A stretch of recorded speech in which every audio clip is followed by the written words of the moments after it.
오늘 말씀 열왕기하 8장 16절부터 29절 말씀, 제가 가진 성경으로 구약 성경 574페이지에서 575페이지 정도 됩니다.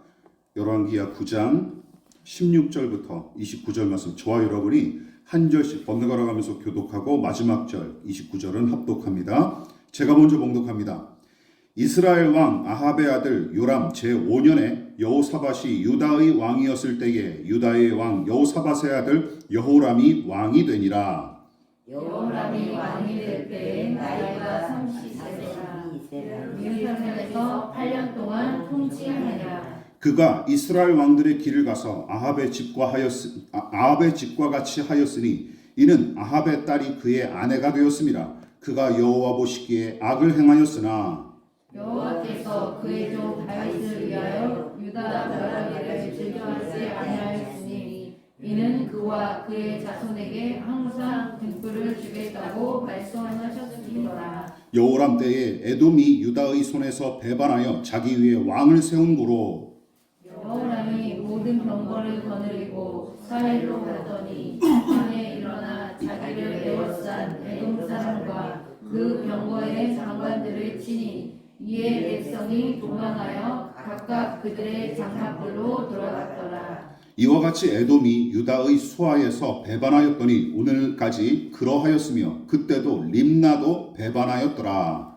여호람의 남은 사적과 그가 행한 모든 일은 유다 왕 역대지략에 기록되지 아니하였느냐. 여호람이 그의 조상들과 함께 잠에 그의 조상들과 함께 다윗성에 장사되고 그의 아들 아하시야가 대신하여 왕이 되니라. 이스라엘의 왕 아합의 아들 요람 제12년에 유다 왕 여호람의 아들 아하시야가 왕이 되니 아하시야가 왕이 될 때에 나이가 22세라. 예루살렘에서 1년을 통치하니라. 그의 어머니의 이름은 아달랴라. 이스라엘 왕 오므리의 손녀이더라. 아하시야가 아합의 집 길로 행하여 아합의 집과 같이 여호와 보시기에 악을 행하였으니 그는 아합의 집의 사위가 되었음이로라. 그가 아합의 아들 요람과 함께 길르앗 라못으로 가서 아람 왕 하사엘과 더불어 싸우더니 아람 사람들이 요람에게 부상을 입힌지라. 다같이 요람 왕이 아람 왕 하사엘과 싸울 때에 라마에서 아람 사람에게 당한 부상을 치료하려 하여 이스라엘로 돌아왔더라. 유다의 왕 여호람의 아들 아하시야가 아합의 아들 요람을 보기 위하여 내려갔으니 이는 그에게 병이 생겼음이더라. 아멘. 예, 말씀의 제목을 다 같이 한번 읽어보시겠습니다. 자, 시작. 아합의 집과 같이 하였으니, 아합의 집과 같이 하였으니라는 제목으로 하나님의 말씀 전하도록 하겠습니다. 사마리아의 극적인 구원 이야기를 다룬 7장의 이야기는 마무리되었으나 북이스라엘의 근본적인 문제가 해결된 것은 아니었다고 지난번에 말씀을 드렸습니다. 불신앙적 분위기가 나라의 전반적인 분위기를 여전히 장악하고 있었으며 하나님 대신 우상을 숭배하는 관습도 감소하거나 중단된 적이 없습니다. 그야말로 서서히 침몰하는 배 위에서 잠깐 맛난 음식을 맛본 승객처럼 나라의 운명은 점점 기울어져 가는데 사마리아가 그냥 반짝하고 구원의 은혜를 누린 셈이죠. 그리고 큰 규모의 이야기와 소소한 이야기가 번갈아가는 열왕기서의 패턴이 7장과 8장에서도 계속 이어지는데 8장 전반부는 엘리사의 예언과 연관된 두 가지 소소한 이야기가 차지하고 후반부는 또다시 남유다 왕들에 관한 큰 규모의 이야기가 이어집니다. 특히 수넴 여인의 가정이 기근에서 살아남기 위해 몸부림친 이야기와 함께 아람의 왕 벤하닷과 그의 부하 하사엘에 관한 엘리사의 예언이 8장 전반부를 차지하죠. 그런데 거기서 우리는 엘리사가 하나님의 종답게 순종과 충성으로 예언의 직무를 감당한 사실을 살펴봤어요. 심지어 그는 장차 북이스라엘 백성에게 큰 해악을 끼치게 될 하사엘을 제 손으로 미리 처단하지 않고 오히려 치미는 분노와 적개심마저 억누르고 순전히 하나님의 말씀만 전함으로써 순종의 극치를 유감없이 보여준 사실을 살펴봤습니다. 또한 아람 왕 벤하닷의 부하인 하사엘이 엘리사의 예언대로 그의 본성에 맞게 악을 저지른 일을 통해서는 타락한 인간의 본성과 그 악의 굴레를 조금도 벗어나지 못하는 죄인의 비참함을 생각해 봤으며 하나님의 율법과 계시의 바탕 위에 서서 정의와 거룩함과 선함과 생명을 추구했던 엘리사와 수넴 여인의 삶을 통해서는 하나님을 경외하는 믿음 안에서 아름다운 능동성과 주체성을 발휘하는 신앙에 관해 은혜를 나눴습니다. 그리고 비슷한 내용이 본문에도 재미있게 계속 이어지는데 남유다의 이 두 왕이 보여준 행태가 바로 훗날 아람의 왕이 될 하사엘과 크게 다르지 않은 모습으로 등장하기 때문이죠.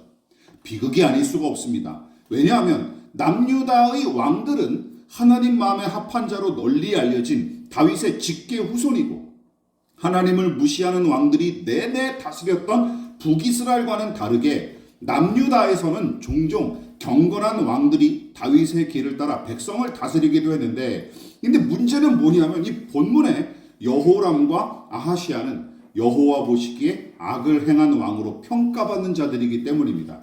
비극이죠. 이게 참 비참한 일이에요. 그렇다면 남유다의 이 두 왕은 어떤 면에서 하사엘과 비슷했는지 그리고 그들의 이야기에 담긴 교훈과 통찰이 무엇인지 함께 살펴보도록 하겠습니다. 자, 첫 번째 같이 한번 읽어볼까요? 시작. 아합 가문과 짝하는 악을 저지른 남유다 왕들. 자, 본문에서 주목할 점 중 하나는 그동안 열왕기서가 엘리사를 중심으로 북이스라엘 왕들의 이야기를 주로 다뤘는데 열왕기하 8장에 이르러서야 성경의 무대가 비로소 남유다로 향하게 된 것입니다. 물론 남유다 왕들에 관해 오롯이 기록한 거로 보기는 어렵죠. 왜냐하면 여기에 북이스라엘의 왕 아합의 냄새가 남유다 두 왕의 이야기에 아주 진하게 배어있기 때문입니다. 자, 여호람과 아하시아를 소개한 구절이 바로 그 사실을 방증하죠. 열왕기하 8장 18절 그리고 8장 27절 두 번째 구절을 한번 읽어볼까요? 시작. 아하시아가 아합의 집 길로 행하여 아합의 집과 같이 여호와 보시기에 악을 행하였으니 그는 아합의 집의 사위가 되었습니다. 남유다 왕인 여호람과 아하시아가 어떤 통치자였는지 알려주는 내용이 굳이 북이스라엘의 왕인 아합과 연관지어 기록된 것이 인상적입니다. 그렇지 않습니까? 물론 여로보암보다 더 악한 왕으로 평가받는 아합의 전철을 따르고 또한 그 가문과 짝했다는 사실은 반갑고 기쁜 일이 아니라 오히려 참담하고 끔찍한 일이죠. 게다가 성경 본문이 두 왕 모두를 가리켜 뭐라고 얘기하고 있습니까? 여호와 보시기에 악을 행했다고 분명하게 못 박은 까닭에 이런저런 자질구레한 이유를 들어서 그들을 옹호하거나 편들 이유가 없어요. 자, 그렇다면 문제는 뭡니까? 아합이 도대체 어떤 인물이었기에 매번 언급될 때마다 이런 평가가 따르는 것일까요? 아합은 그에 붙인 오므리에 이어 북이스라엘의 왕위를 차지했을 때 처음 언급됐는데 성경은 처음부터 그를 뭐라고 평가하고 있냐면 여로보암, 북이스라엘의 건국자인 여로보암보다 더욱 하나님 앞에 악을 행한 자로 소개합니다. 다시 한번 이전의 내용들을 돌아보실까요? 열왕기상 16장입니다. 좀 길지만 중요한 구절이기 때문에 같이 읽어볼게요. 자, 시작. 오므리의 아들 아합이 그의 이전의 모든 사람보다 여호와 보시기에 악을 더욱 행하여 느밧의 아들 여로보암의 죄를 따라 행하는 것을 오히려 가볍게 여기며 시돈 사람의 왕 엣바알의 딸 이세벨을 아내로 삼고 가서 바알을 섬겨 예배하고 사마리아에 건축한 바알의 신전 안에 바알을 위하여 제단을 쌓으며 또 아세라상을 만들었으니 그는 그 이전에 이스라엘의 모든 왕보다 심히 이스라엘 하나님 여호와를 노하시게 하였더라. 자, 그렇다면 그가 아합이 하나님 앞에 행한 악은 무엇입니까? 크게 두 가지죠. 이 구절에 나와 있죠. 먼저 시돈 왕의 딸 이세벨을 아내로 삼음으로써 이방인과의 혼인을 금지한 율법을 정면으로 어긴 일. 또한 십계명을 비롯한 율법이 가장 경계한 우상을 숭배하고 심지어 각종 제단까지 만들어 섬긴 일. 이게 이 사람의 문제였죠. 이처럼 하나님과 그 말씀을 대하는 그의 태도가 관건이자 평가의 척도인 셈이었습니다. 물론 기억하십시오. 아합이 북이스라엘을 다스리던 때는 주변 여러 나라를 제압하여 조공관계를 형성했고 또한 경제적인 안정까지 웬만큼 확보해서 그나마 북이스라엘에 부국 강병을 이뤘던 왕이었던 게 사실입니다. 그러나 정작 여러분, 하나님께서 개인과 공동체를 판단하는 기준은 무엇입니까? 경제적으로 얼마나 부강하냐, 군사력을 얼마나 키웠느냐, 하나님이 언제 그런 거 가지고 칭찬하신 적이 있어요? 없습니다.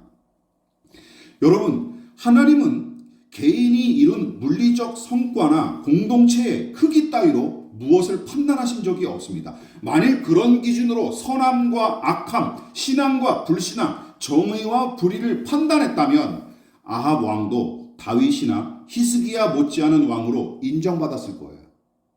그렇지만 성경은 심히 불량한 태도로 일관하며 하나님을 무시했던 그를 뭐라고 평가했어요? 악을 행한 왕으로 평가했고, 안타깝게도 남유다의 왕인 여호람과 아하시아는 바로 그 아합 가문과 사돈 관계를 형성하면서 친밀한 관계를 내내 이어갔으며, 거기 더하여 그들은 아합 가문의 불신앙적 태도와 우상숭배의 관습까지 고스란히 공유했던 게 틀림없어요. 그런데 남유다의 왕들이 아합 가문과 사돈 관계를 맺고 친분 관계를 이어온 것은 여호람의 아버지이자 오늘 등장하는 아하시아의 할아버지 여호사밧 때부터입니다. 이 기억나십니까? 여호사밧이 아합의 딸과 혼인하여 사돈 관계를 그때부터 처음 맺었을 뿐만 아니라 여호사밧의 아들, 오늘 처음으로 등장하는 여호람도 대를 이어 아합의 딸인 아달랴와 혼인했고, 심지어 여호람의 아들 그리고 여호사밧의 손자인 아하시아도 아합 가문의 여자와 혼인합니다. 똑같은 짓을 계속 저지르는 거예요. 3대에 걸쳐서 말이죠. 18절과 27절에 나오죠. 자, 이쯤에서 우리는 이제 화면을 보십시오. 아합 가문과 직접적으로 친분을 맺은 남유다 왕들의 족보를 좀 정리해 볼 필요가 있습니다. 이거를 올리는 이유가 있어요. 잘 보십시오. 물론 아합의 자식과 손주는 도표에 언급된 자들보다 훨씬 많습니다. 거의 70여 명 가까이 됐어요.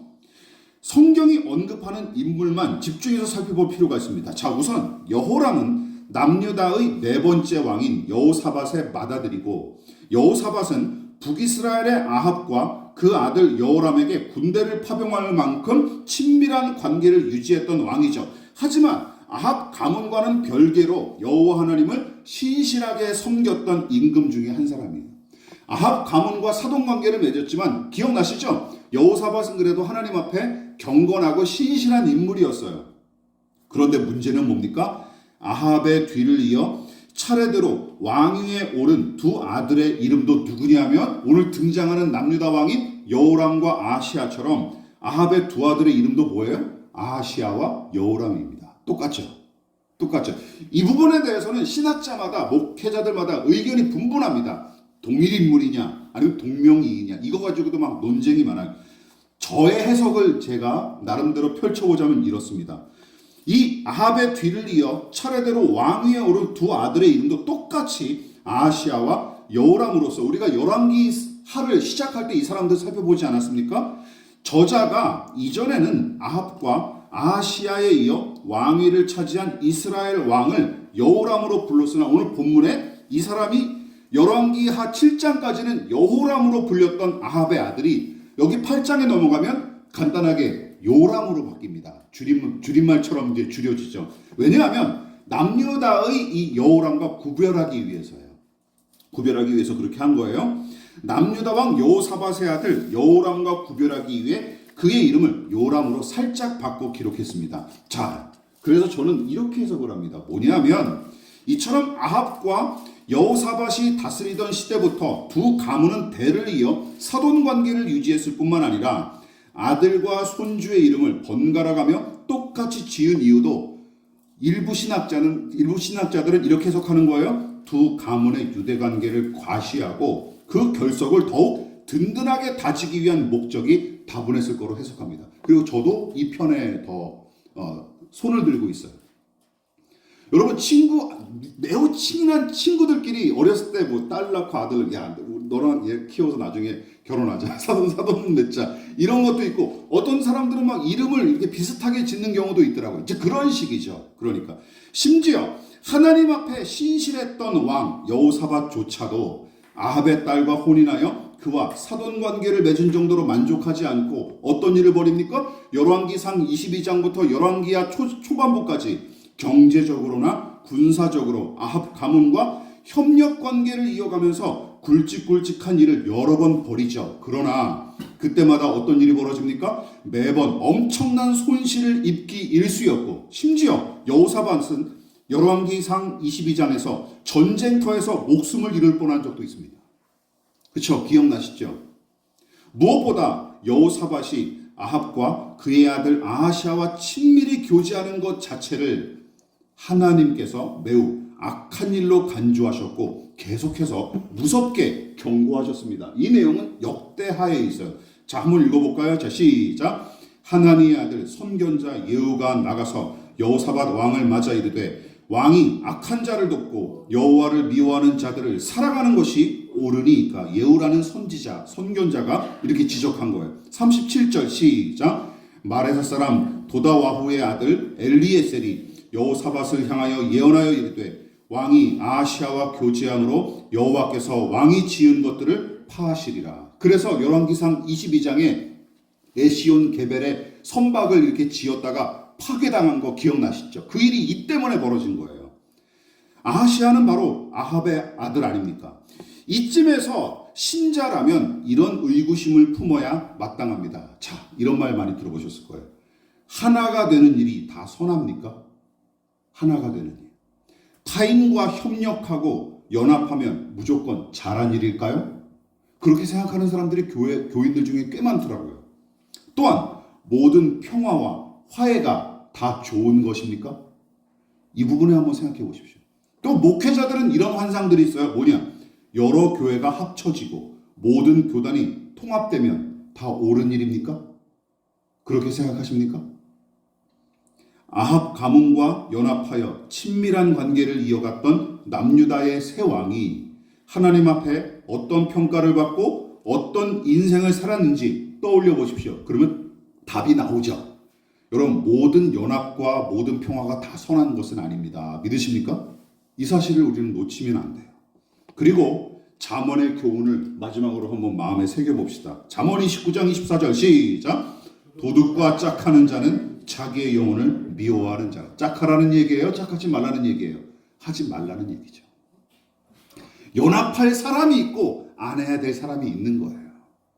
우상숭배와 불신앙으로 일관했던 아합 가문과 짝하여 덩달아 악을 행한 남유다의 왕들. 여러분, 그것이 바로 아합의 집과 같이 행하고 그 길을 따른 전형적인 모습이었습니다.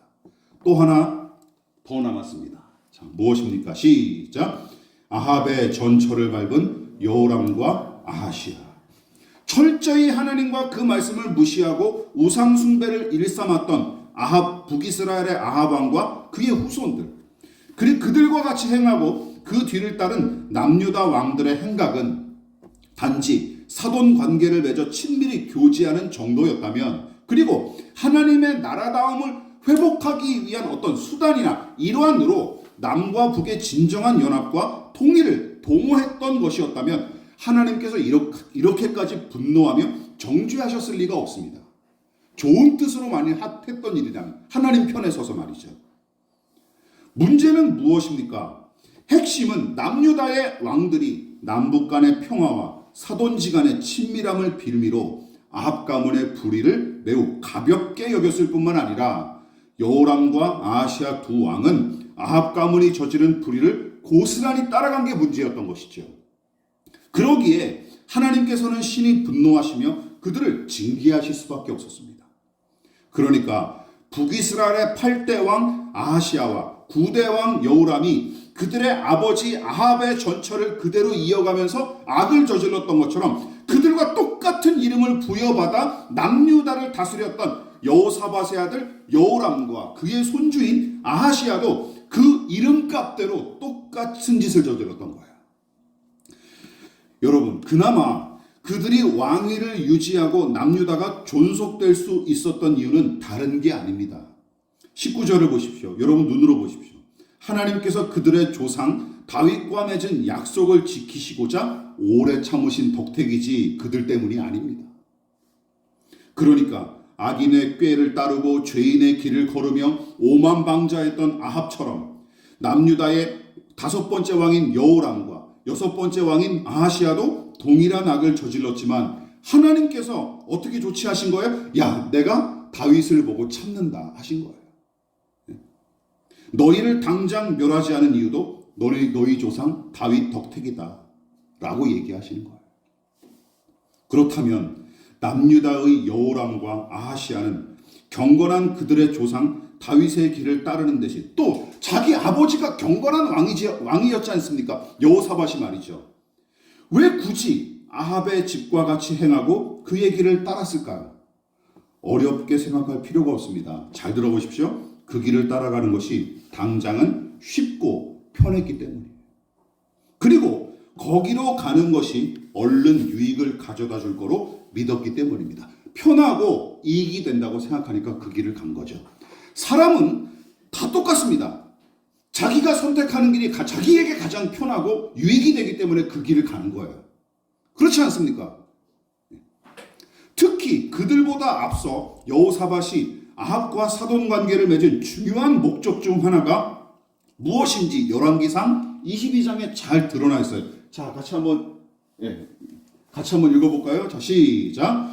여호사밧이 이스라엘 왕과 더불어 화평하니라. 이게 여러 가지 뜻을 담고 있습니다. 좋은 뜻이기도 하고 부정적인 뜻이기도 해요. 여러분, 물론 북이스라엘과 남유다가 서로 싸우지 않고 평화를 유지하는 것 자체를 악한 일로 규정하거나 비판하는 것은 절대 아닙니다. 그러나 여호사밧이 평화를 얻기 위해 쓴 방법이 뭐예요? 아합 가문과 사돈 관계를 맺는 것이었습니다. 이거를 다 옳다고 판단할 수 있느냐? 그럴 수 없다는 것이죠. 남유다와 북이스라엘 역대 왕들을 통틀어 가장 악한 왕으로 평가받는 아합과 사돈 관계를 맺는 것, 이것을 박수칠 수 있겠습니까? 평화를 얻었다고 말이죠. 그나마 여호사밧은 저 스스로 크게 변질하지 않고 나름대로 믿음의 중심을 지켰기에 다행이었지만 그런 믿음조차 없었던 아들과 손자 여호람과 아하시아는 여호사밧의 신앙을 본받아 믿음의 고단한 길을 가기는커녕 당장 평화와 안정과 이익을 가져다주는 외갓집의 방식을 고스란히 따라간 것이죠. 그뿐만 아니라 하나님의 뜻을 전혀 염두에 두지 않고 선대 왕들이 불의하게 쟁취한 이 평화를 거저 누리는 데서 만족했을 뿐입니다. 그냥 이렇게 살다 죽자라고 한 거죠. 무엇보다 아합의 집과 같이 행하고 아합의 길로 걸어간 두 왕의 행태가 서론에서 제가 언급했다시피 지난 설교에서 엘리사의 예언대로 아람 왕 벤하닷을 암살하고 왕위를 찬탈한 하사엘의 행각과 비슷한데 하나님을 전혀 염두에 두지 않은 불신앙의 중심은 물론이고 그저 죄의 굴레에 사로잡힌 죄인의 본성에 따라 움직이는 이 남유다 왕들의 행실이 하사엘과 별반 다르지 않아 보입니다. 다시 2부가 등장하는 거예요. 1부에서 하사엘이 그 죄인의 생리와 본성을 잘 보여줬다면 이제 두 번째 또다시 성경이 계속 보여주는 거예요. 죄에 사로잡혀 죄인의 본성에 따라 살면 이렇게 되는 거야 라고 벌써 두 번째 보여주는 거예요. 그러면 당장 편하고 이익이 되는 일을 쫓아 사는 인생은 내내 평화롭고 풍요로운 인생을 살아갈까요? 멀리서 찾을 필요도 없습니다. 본문의 여호람과 아하시아가 어떤 인생을 살아갑니까? 여호람과 아하시아 모두 내내 평안하기만 바라며 불의한 아합 가문과 사돈 관계를 돈독하게 유지했지만 그렇다고 다른 민족과의 전쟁까지 막을 도리는 없었던 것이죠. 계속 여호람은 에돔과 싸우고 아하시아는 또다시 아람과 붙습니다. 그러다가 부상을 입죠. 여호람도 전쟁터에서 죽을 뻔하고 그냥 달아납니다. 아하시아는 왕위에 오른 지 1년여 만에 그리고 우리가 다음번에 살펴보겠지만 열왕기하 9장에서 죽임을 당합니다. 똑같이 그도 암살을 당해요. 이처럼 하나님 없이 평안과 안락과 풍요를 맹렬히 추구할지라도 정작 그것을 손에 쥐고 누리는 사람들은 거의 드문 게 현실 아닙니까? 그리고 설령 이 생에서 그것을 손에 쥐고 누린다 한들 종국에는 하나님의 준엄한 심판을 받게 될 것입니다. 이게 인간의 가장 비참한 운명이라는 것이죠. 이것이 죄의 굴레에 사로잡힌 인간의 비참함이며 마냥 편하고 즐거운 일만 찾아다니는 것이야말로 여러분 기억하십시오. 죄의 본성에 가장 충실한 행동입니다. 물론 개인의 욕구를 따라 살아가는 것이 다 무조건 악하다 이런 얘기를 하는 게 아니에요. 그러나 그것만 쫓아 살아가는 것은 결국 죄인의 본성에 충실한 인생이라는 것이죠. 이 부분에 대해서 사도 바울이 에베소서에서 잘 가르쳐주고 있습니다. 같이 읽어볼게요. 시작. 전에는 우리도 다 그 가운데서 우리 육체의 욕심을 따라 지내며 육체와 마음에 원하는 것을 하여 다른 이들과 같이 본질상 진노의 자녀이었더니. 사도 바울이 정의하는 죄인이란 어떤 존재입니까? 육체의 욕심, 즉 본능에 따라 살아가기를 좋아하고 그 욕구 충족을 가장 중요하게 여기면서 사는 그런 존재. 그래서 짐승과 방불한 모습으로 사는 사람뿐만 아니라 그보다 조금 더 고상하게 살더라도 크게 다르지 않은 것이죠. 크게 다르지 않은 것이죠. 7장의 하사엘은 물론이고 8장의 여호람과 아하시야를 생각해 보십시오. 이 사람들 가장 높은 자리를 차지한 사람들이고 그만큼 큰 권세를 누렸던 사람들 아닙니까? 그리고 그들이 거느리는 신하들, 멍청이들을 세웠겠습니까? 예? 아무리 우리가 지금 정부 강요들을 욕하고 막 손가락질하고 뒷담화 하더라도 그 사람들 우리보다 훨씬 좋은 학교들 나온 사람들이에요. 그렇지 않습니까? 저보다 훨씬 좋은 사람들이고 좋은 머리를 가지고 있는 사람들이고 더 열심히 공부했던 사람들이에요. 그리고 그만큼 돈도 많고 그리고 그만큼 노력도 많이 어쨌든 노력도 많이 한 사람들이에요. 그런데 바울이 지적했던 죄인의 특징을 조금도 벗어나지 못한 하사엘과 여호람과 아하시야 이 세 왕의 모습은 그야말로 가관입니다. 그렇죠. 그렇다면 신자는 어떤 존재이고 신자다운 삶은 어떠해야 합니까? 바울은 이 질문에도 모범 답안을 제시합니다. 에베소서 4장에 이어져 있어요. 같이 읽어볼게요. 시작. 너희는 유혹의 욕심을 따라 썩어져가는 구습을 따르는 옛사람을 벗어버리고 오직 너희의 심령이 새롭게 되어 하나님을 따라 의와 진리의 거룩함으로 지으심을 받은 새 사람을 입으라. 이건 누구의 책임이 있다라는 하나님의 은혜가 우리를 이렇게 만들어 가시지만 우리에게도 이 책임이 있다는 것이죠. 입어라, 버려라.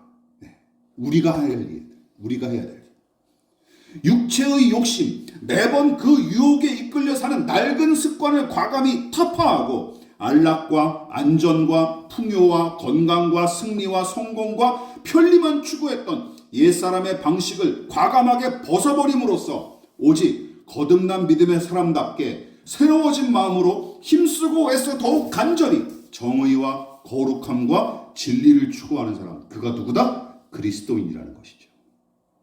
말씀을 마무리하도록 하겠습니다. 오늘날 우리와 동시대를 살아가는 불신자들과 타종교인들은 그리스도인으로 자처하는 우리를 과연 어떻게 바라보고 평가하고 있을까요? 한국 사회가 평가하는 개신교도들은 어떠할까요? 우리와 같은 개신교도들을 비롯한 그리스도인들은 한국 사회와 이웃을 향해 예수 그리스도의 생명의 향기를 풍기고 그들이 우리를 가리켜 당신들 예수 닮았다 하는 평가가 있습니까? 세상의 평가나 남들의 판단은 차치하더라도 우리 믿는 자들과 교회들이 갈망하고 추구하며 기도하는 것이 무엇인지 한번 돌아보십시오.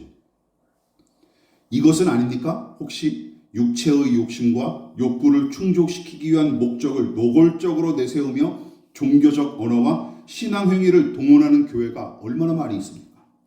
정작 뜯어보면 부흥을 앞세우고 전도를 앞세우지만 결국은 교회 몸집 불리기가 숨은 목적이었던 교회들이 얼마나 많이 있습니까? 그런 것에 속지 마십시오. 혹은 세상과 교회 사이에서 교묘하게 줄타기하며 눈치만 보는 중입니까? 그래서 개인의 야심과 집단의 목적을 이루는 것은 물론이고 되도록 손쉽게 편하게 윤택하게 사는 것이 가장 중요하기에 불법과 불의를 서슴지 않고 거짓과 위선을 일삼는 자들과도 쉽사리 짝하는 것은 아닙니까? 여러분, 그것이 바로 제가 지금 언급한 것들이 바로 썩어져가는 구습과 유혹의 욕심을 따라 사는 방식이고, 북이스라엘의 아합이 그 본보기를 아주 제대로 보여준 인물이며, 경건한 아버지 여호사밧을 본받기는커녕 도리어 외할아버지 외가의 아합의 전철을 밟은 이 머저리들이 바로 본문의 여호람과 아하시아입니다. 그리고 그들이 걸어간 길은 예수님이 친히 걸어가셨고 또한 우리에게 걸어가기를 촉구한 길과는 너무나 거리가 멀죠. 예수님은 우리가 어떤 길로 걸어가기를 원하셨습니까? 마태복음 16장 24절 시작. 누구든지 나를 따라오려거든 자기를 부인하고 자기 십자가를 지고 나를 따를 것이니라. 2000년 전에 신약의 성도들이 그리고 그 당시 문화를 살아가고 있던 사람들이 이 말을 들었으면 무슨 소리를 했을까요? 좀 미친놈이구나 그랬어요. 우리 보고 십자가에 못 박혀 죽으라고? 미친놈이구나 얘기했어요. 당연한 반응이었습니다. 근데 우리는 이제 너무나 먼 얘기니까 그냥 고상하게만 들려올 뿐이죠. 육체의 욕심을 따라 썩어져가는 구습에 쉽게 굴복하는 죄인의 본성을 단호하게 부정하고, 이것이 바로 자기 부인이죠. 오직 예수께서 걸어가신 십자가의 길을 가는 것이야말로 가장 그분의 제자답게 살아가는 방식입니다. 또한 당장 편리하고 만족하기 위해 아합의 집에 속하여, 그리고 그런 작자와 짝하여 살아가기를 용감히 거부하고 영원한 생명과 은혜로 충만한 하나님의 집에 깊이 뿌리 내린 나무 같은 인생이 가장 하나님의 사람다운 모습입니다. 다윗의 신앙 고백이 그것을 마지막으로 잘 보여주죠. 시편 52편 8절 같이 읽어보겠습니다. 시작. 나는 하나님의 집에 있는 푸른 감람나무 같으며 하나님의 인자하심을 영원히 의지하리로다. 여러분, 머리 둘 곳 없이 살아갈지언정 여로보암과 아합의 집에 거하는 짓 따위 하지 않기를 부탁을 드리겠습니다. 아니, 아무리 경건하고 훌륭한 믿음의 사람일지라도 어느 누구든 하나님을 대신할 수 없습니다. 믿으십니까? 아무도 하나님을 대신할 사람은 없어요. 그 누구도 또한 그래서는 안 된다는 사실을 명심하십시오. 마지막으로 다시 한번 당부 말씀드립니다. 오직 하나님께 뿌리 내리고 그분의 집에 심긴 푸른 감람나무처럼 영원히 주님과 그 은혜만 의지하며 살아가는 저와 여러분 되시기를 진심으로 축원을 드리겠습니다. 기도하겠습니다. 지금은 우리를 위하여 십자가에 몸버려 피 흘려 돌아가신 예수 그리스도의 한량없으신 은혜와 하나님 아버지의 지극하신 사랑하심과 성령 하나님의 영원한 사귐이 하나님의 집에 뿌리 내린 푸른 감람나무처럼 살기를 원하여 겸손히 머리 숙인 사랑하는 성도들의 머리머리 위에 저들의 가정과 직장과 사업장과 학업과 장래 가운데 이 나라의 민족과 한국교회와 저 북녘의 동포들과 세계와 열방 가운데 지금부터 영원히 함께 하시기를 간절히 축원하옵나이다. 아멘.